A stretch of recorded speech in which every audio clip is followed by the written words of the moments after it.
যেই থানা পুলিশ সবকিছু শেষ করে দিয়ে গেছে আওয়ামী লীগ। কি ঠিক রেখেছে তারা?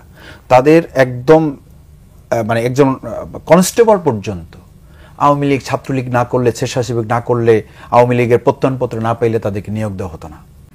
এই দেখেন যে সিএসি নুরুল হুদা সাহেব, ওনারা তো এরকম রাষ্ট্র তৈরিতে ওনারা কারিগর ছিলেন।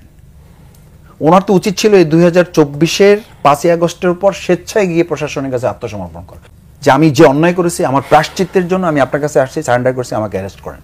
তাহলে তো উনি এই কালচার থেকে উনি বেঁচে যেতেন। যেই জনগণের সামনে পড়েছে উনি, এই জনগণ তো 17 বছর ভোট দিতে পারে না শুধু ওনাদের কারণে।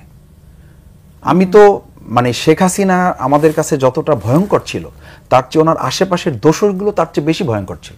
এরা এগ্রেসিভ হয়ে কথা বলতেন, এরা জনগণকে তোয়াক্কা করতেন না, এরা এই জনসাধারণের ভোট কেড়ে নিতে সামান্য দ্বিধা করতেন না।